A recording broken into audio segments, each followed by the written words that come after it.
close, Commander. 10 more seconds we would have been swimming in molten sulfur. The Normandy isn't equipped to land in exploding volcanoes. They tend to fry our sensors and melt our hull. Just for future reference. We almost died out there, and your pilot is making jokes? Yeah, he said Joker pulled our asses out of there. I think he's earned the right to a few bad jokes. I see. It must be a human thing. I don't have a lot of experience dealing with your species, Commander. But I am grateful to you. You saved my life back there, and not just from the volcano. Those Geth would have killed me or dragged me off to Saren. What did Saren want with you? Do you know something about the conduit? Only that it was somehow connected to the Prothean extinction. That is my real area of expertise. I have spent the past 50 years trying to figure out what happened to them. How old are you exactly? I hate to admit it, but I am only 106. Damn! I hope I look that good when I'm your age. A century may seem like a long time to a short-lived species like yours. But among the Asari, I am barely considered more than a child. That is why my research has not received the attention it deserves. Because of my youth, other Asari scholars tend to dismiss my theories on what happened to the Protheans. I have an my idea. own theory on why the Protheans They were disappeared. extinguished by vacuum With all due cleaners. respect, Commander, I have heard every theory out there. The problem is finding evidence to support them. The Protheans left remarkably little behind. It is almost as if someone did not want the mystery solved. It is like someone came along after the Protheans were gone and cleansed the galaxy of clues. But here is the incredible part. According to my findings, the Protheans were not the first galactic civilization to mysteriously vanish. This cycle began long before them. Who If the came before Protheans weren't them? the first, then who was? I don't know. There is barely any evidence on the Protheans, even less on those who came before them. I cannot prove my theory, but I know I am right. The galaxy is built on a cycle of extinction. Each time a great civilization rises up, it is suddenly and violently cast down. Only ruins survive. The Protheans rose up from a single world until their empire spanned the entire galaxy. Yet even they climbed to the top on the remains of those who came before. Their greatest achievements, the mass relays and the Citadel, are based on the technology of those who came before them. And then, like all the other forgotten civilizations throughout galactic history, the Protheans disappeared. I have dedicated my life to figuring out why. They were wiped out by a race of sentient machines. The Reapers. The Reapers? But I have never heard of. How do you know this? What evidence do you have? There was a can- damaged Prothean beacon on Eden Prime. It burned a vision into my brain. I'm still trying to sort out what it all means. Visions. Yes, that makes sense. The beacons were designed to transmit information directly into the mind of the user. Finding one that still works is extremely rare. No wonder the Geth attacked Eden Prime. The chance to acquire a working beacon, even a badly damaged one, is worth almost any risk. But the beacons were only programmed to interact with Prothean physiology. Whatever information you received would have been confused, unclear. I am amazed you were able to make sense of it at all. A lesser mind would have been utterly destroyed by the process. You must be remarkably strong-willed, Commander. Okay, this isn't helping us find Saren or the conduit. Of course, you're right. I am sorry, my scientific curiosity got the better of me. Unfortunately, I do not have any information that could help you find the conduit, or Saren. I don't know why Saren wanted you out of the picture, but I think we'll be a lot better off if we bring you along. Thank you, Commander. Saren might come after me again. I cannot think of anywhere safer than here on your ship. And my knowledge of the Protheans might be useful later on. And her biotics will come in handy when the fighting starts. Good That's to have fair. you on the team, Liara. Thank you, Even though Commander. I never am used the very grateful. biotics. Oh, Mainly because I I know am Kate afraid I am himself feeling part a of like bit some sort of, lightheaded. When was the last time you ate? Or slept? ultra Dr. soldier Chakwa should take a look thing. at you. It with is his fucked up probably implants. just mental exhaustion, coupled with the shock of discovering the Protheans' true fate. I need some time to process all this. Still, it could not hurt to be examined by a medical professional. It will give me the chance to think things over. Are we finished here, Commander? Yes. Go see the doctor. The rest of you, dismissed. Mission reports are filed, Commander. You want me to patch you through to the Council? Sure. Patch him through, Joker. Setting up the link now, Commander. We've received your report, Commander. I understand Dr. Tassoni is on the Normandy. I assume you're taking the necessary security precautions. Liara's on our side. The Geth were trying to kill her. Benezia would never allow Saren to kill her daughter. Maybe she doesn't know. Or maybe we don't know her. We never expected she could become a traitor. At least the mission was a success. Apart from the utter destruction of a major Prothean ruin. Was that really necessary, Shepard? Yeah. The Geth were crawling all over those ruins. We were lucky to make it out alive. Of course, Commander. The mission must always take priority. Good luck, Commander. Remember, we are all counting on you. I like the Solarian guy. Or gal? I can't remember. I think if they were the headdresses, their feet. I can't remember. I genuinely can't remember. Yeah, the Solarian Council. Dope individual. I don't know. I don't know. Let's talk with everybody.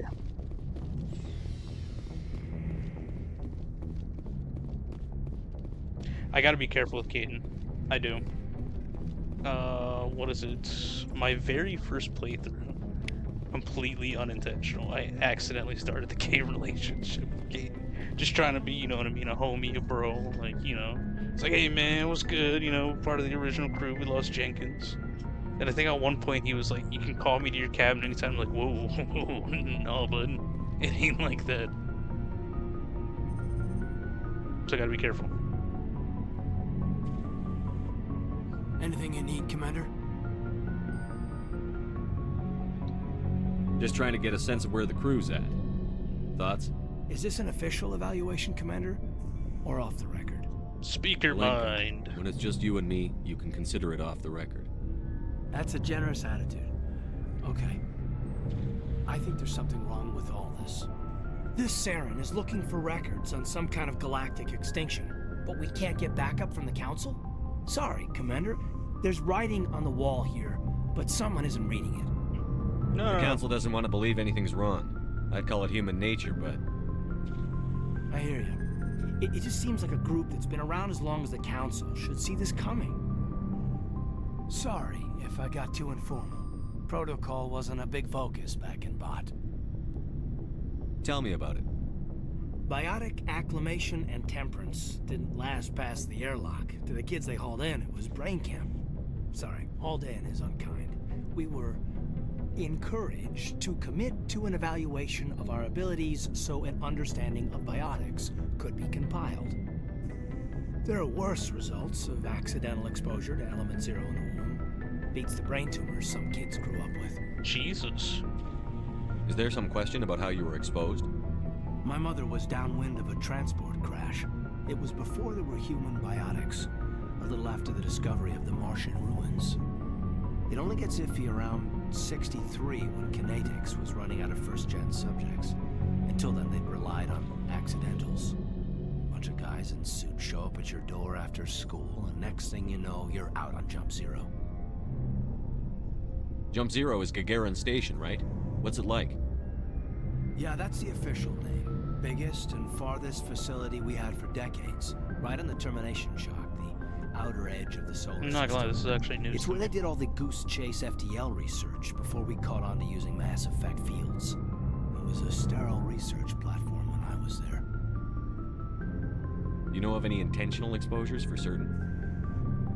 No one knows. Doesn't mean they didn't happen. As big as the exposures were, it was hard to track down accidentals. It was different then. No one knew the potential, so there wasn't a lot of regulation. Anything Kinetics did was gold. I'm not saying they intentionally detonated drives over our outposts, but in retrospect, they were damn quick on the scene. There were other kids in the same boat, right?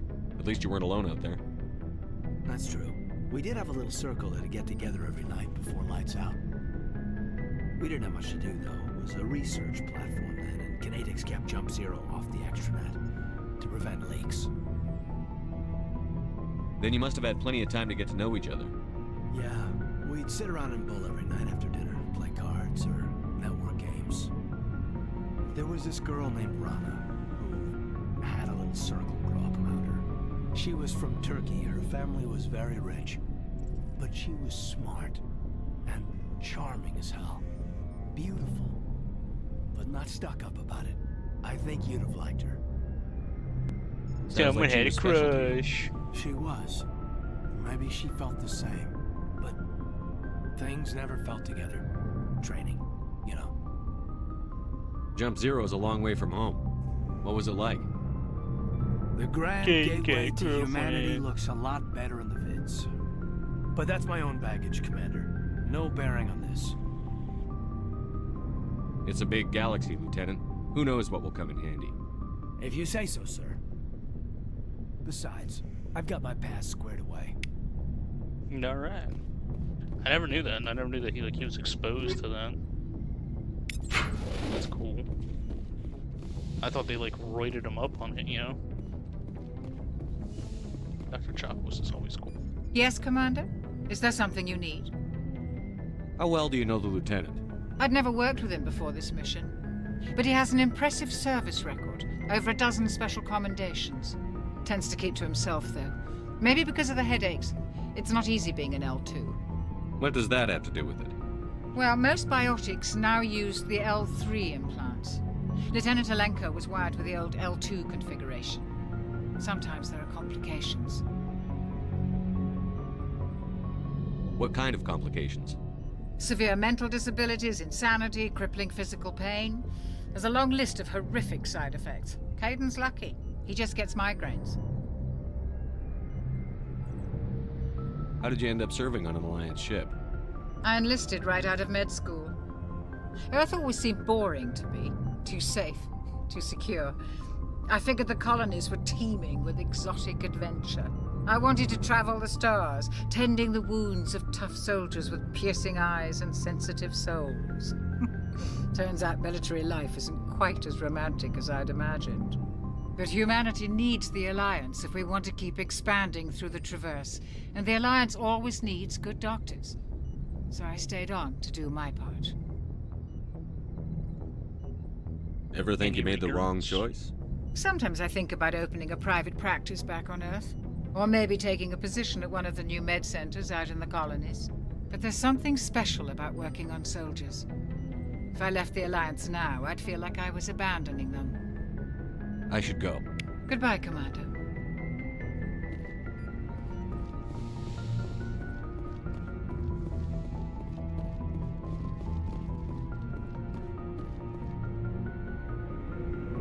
Go down and see everybody.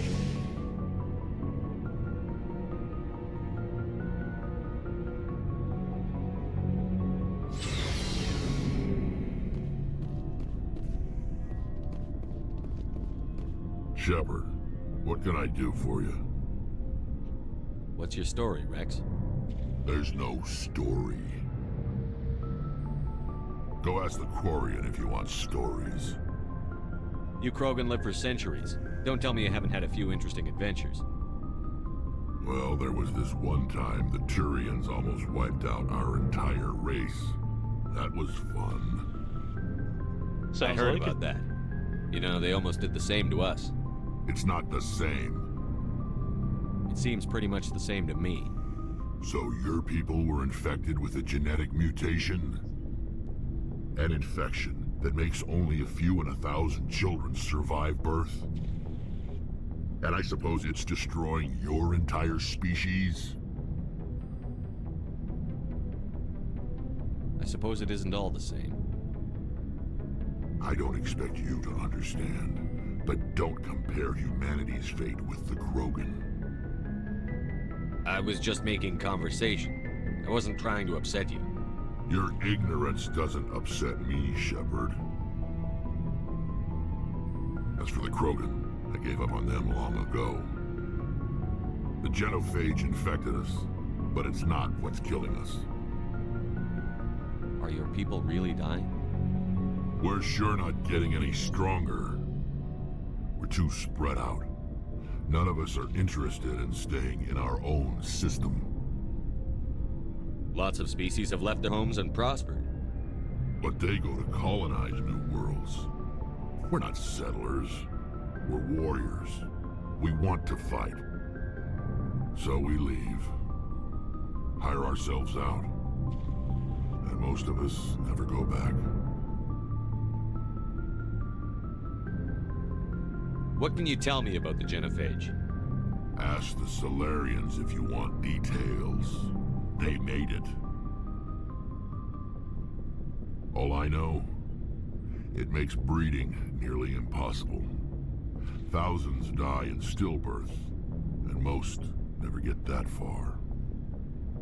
Every Krogan is infected, every one. And no one's rushing to find a cure. Why don't the Krogan try to find a cure? When was the last time you saw a Krogan scientist? Yeah, no, it's fair. Ask a Krogan. Would he rather find a cure for the genophage or fight for credits? He'll choose fighting every time. It's just who we are, Shepard. I can't change that. Nobody can.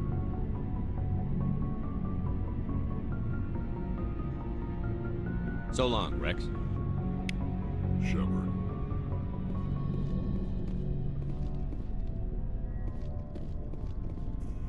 I don't like Ashley. I really don't want to talk to Commander, Ashley. nice working. I knew working with the Spectre would be better than life at CSEC. Have you worked with a Spectre before? Well, no, but I know what they're like. Spectres make their own rules. You're free to handle things your way. At CSEC, you're buried by rules. The damn bureaucrats are always on your back.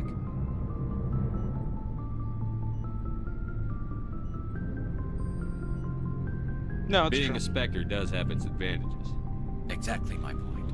If I'm trying to take down a suspect, it shouldn't matter how I do it, as long as I do it. But CSEC wants it done their way. Protocol and procedure come first. That's why I left. So you just quit because you didn't like the way they do things? There's more to it than that. It didn't start out bad, but as I rose in ranks, I got saddled with more and more red tape. CSEC's handling of Saren was typical. I just couldn't take it anymore. I hate leaving. I hope you made the right choice. I'd hate for you to regret it later. Well, that's sort of why I teamed up with you. It's a chance for me to get off the Citadel, see how things are done outside CSEC. Either way, I plan to make the most of this. And without CSEC headquarters looking over my shoulder, well, maybe I can get the job done my way for a change.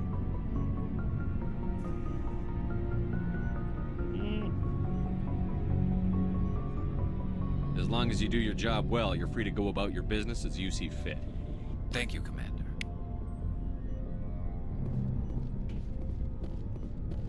There it is, okay. Hey, Commander.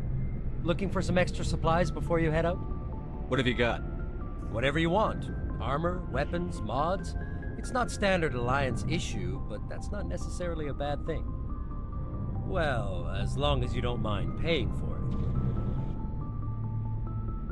Why should I pay you for my weapons and armor? My stuff doesn't come from the Alliance. I have to purchase it myself, and it's not cheap. Hell, the licenses alone have set me back more than I'd like. But no licenses, no goods. Without the goods, I'm out of a job. Let's see what you've got. You bet, Commander. Wait, I have 30,000. What the hell? How? Damn.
I think Tali was like one of the more interesting aspects of like the quote-unquote loyalty type missions. There we go. That's what I was looking for. Because I actually missed her for the longest time. I've never even seen knew a she drive had. core like this before. I can't believe you were able to fit it into a ship this small. I'm starting to understand why you humans have been so successful. I had no idea Alliance vessels were so advanced.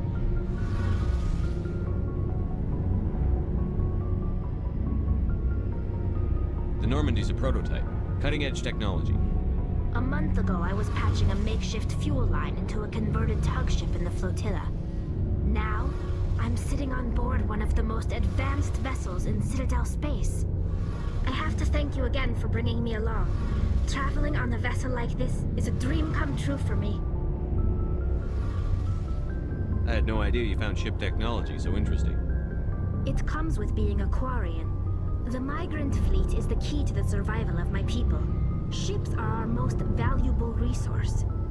But we don't have anything like this. We make do with cast-offs and second-hand equipment. We just try to keep them running for as long as we can. Some of the fleet's larger vessels date all the way back to our original flight from the Geth. I can't believe your fleet's still using ships that are 3 centuries old. They're constantly being repaired, modified, and refitted. They aren't pretty, but they work. Mostly. We've tried to make ourselves as independent as possible on the flotilla. Grow our own food, mine, and process our own fuel. But some things we just can't make on our own. A patch to maintain the hull integrity requires raw materials we just don't have. That's why our pilgrimages are so important. Let's see. I want to know more about the more pilgrimage. information that we can try and When my trade people reach maturity, we leave our birth ships and seek acceptance with a new crew. It's necessary to maintain genetic diversity among the fleet. But no ship wants to accept someone who will be a burden on them. So, to prove our worth, we embark on a pilgrimage. We set out alone, leaving the flotilla and our families behind us. We only return once we have found something of value we can bring back to the fleet. This is presented as a gift to the captain of the respective ship we wish to join. If the gift is accepted, we are welcomed into the crew. Can a captain choose to reject the gift? That doesn't happen often. Most captains are eager to increase the size of their crew. It increases their own standing in our society. Even when the gift is not particularly valuable, the captain usually accepts it out of a sense of tradition. However, there is a stigma to presenting a substandard gift. It's not the best way to make a good impression on a new community. Most pilgrims don't return until they find something worthwhile. Can a captain choose to reject the gift? That doesn't happen often. Most captains are eager to increase the size of their I crew. guess I already said that. It increases their own standing in our society. Okay. It's not the best way to make a good impression on a new community. Most pilgrims don't return until they find something worthwhile. I can't believe they just send you off alone. It's not like they just cast us out. Before we leave, we are given lessons in how to survive outside the flotilla. I'd give my kid a given gas. gifts to help us on our journey. We also receive Here, take this implants Claymore to fight off shotgun. sickness and disease. If you fire it, it's liable to Generations of snap your living wrist. in an isolated and highly controlled environment have left our immune systems weaker than most. By the time we leave the fleet, we are well equipped for the pilgrimage. This is a rite of passage for all Quarians. If it were dangerous, our numbers would suffer. Virtually every pilgrimage ends with a triumphant return and the ritual presentation of the gift to one of the fleet's captains. I want to talk about something else. Like what? I want to know more about the Geth. I doubt I can tell you anything you don't already know. It's been almost 3 centuries since they drove my people into exile. All I know is the story of their origins. What they were when we created them, and how they turned on us. Interesting. The Geth were originally created to serve as an automated manual labor force. Initially, their intelligence was as limited as any VI. Over time, we made small modifications to their programming to allow them to perform more varied and complex tasks, bringing them closer and closer to true AI status.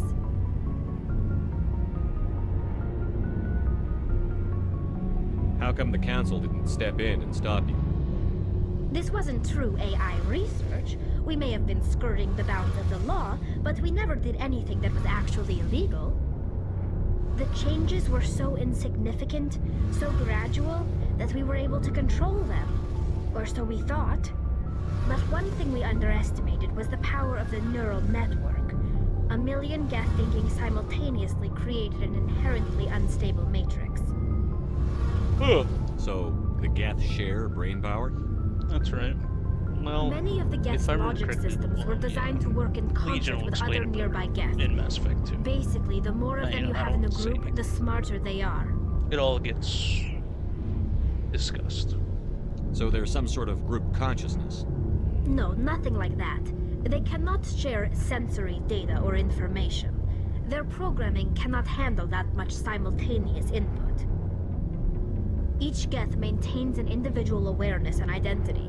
The neural network only operates on a process-based level. It's basically the synthetic equivalent of a subconscious. But when they're in close proximity, they can coordinate low-level functional processes, freeing up more capacity for original or independent thought.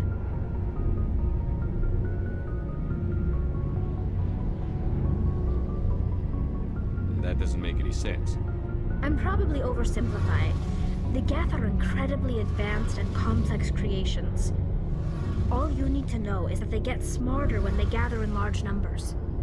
As we built more and more Geth, their effective intelligence became more sophisticated, more abstract. One day, a Geth began to ask its Quarian overseer questions about the nature of its existence. Am I alive? Why am I here?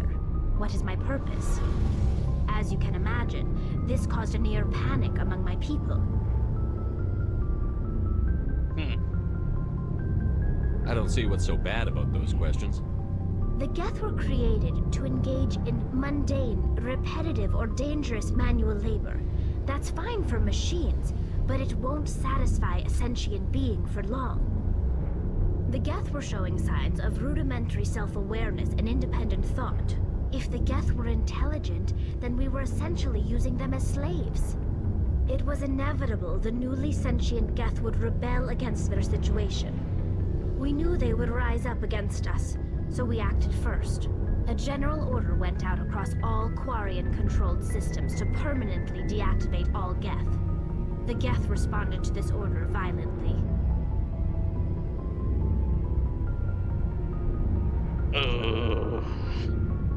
All of these choices, I think, piss her off, so I'm kind of back into it.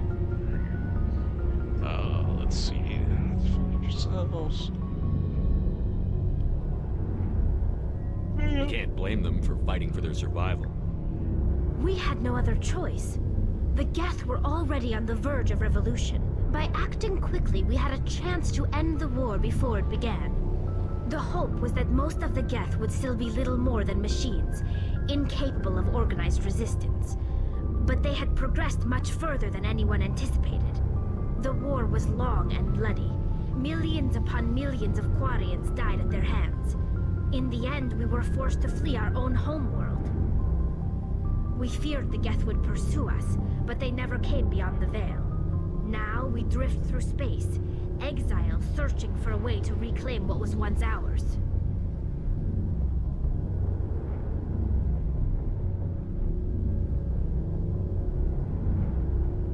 It's hard to feel sorry for you. Your ancestors tried to wipe out another species. We made a mistake when we created the Geth in the first place, but we did not make a mistake when we went to war against them. If we had not acted, they would have wiped us out. They're a synthetic life form. They have no use for organics. None. Why do you think they cut themselves off from the rest of the galaxy? Why do you think they've killed every organic being who's ever tried to contact them?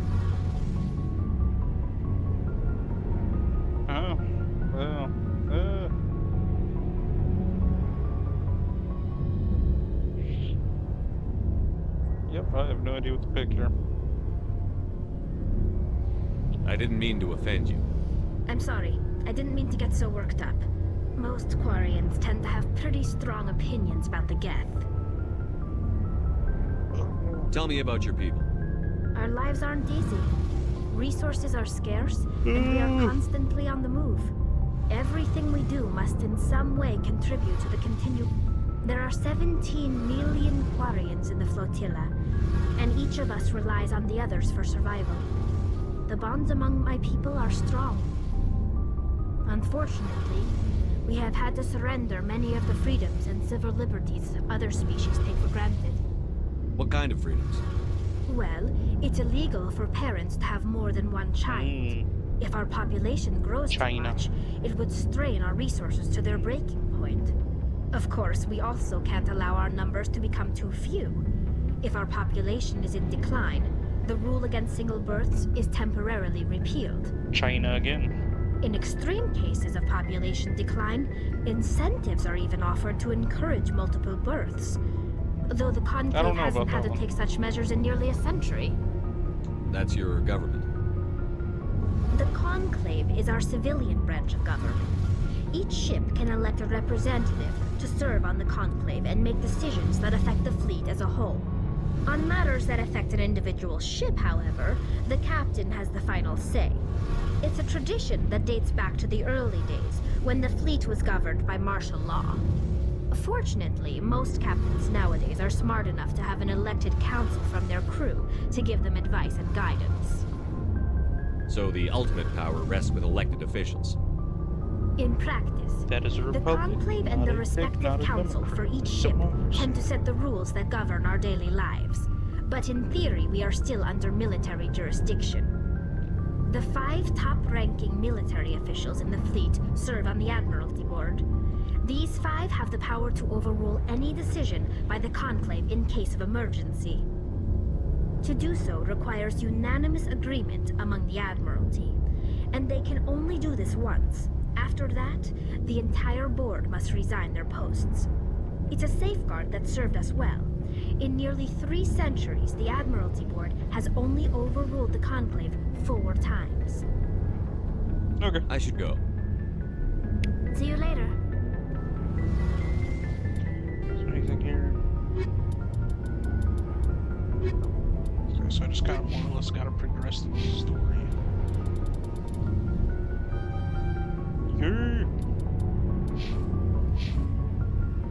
Hey, Commander, you know that Quarian Tally? What the hell was... She's been spending all her time down here asking me about our... I'll tell her to leave you alone. What? No, she's amazing. I wish my guys were half as smart as she is. Give her a month on board and she'll know more about our engines than I do. She's got a real knack for technology, that one. I can see why you wanted her to come along. I figured she'd be a real asset to the team. You got an eye for Tally, Commander, but I'm guessing that's not why you came down here. No, that was basically... Carry on, Adams. Aye, aye, Commander.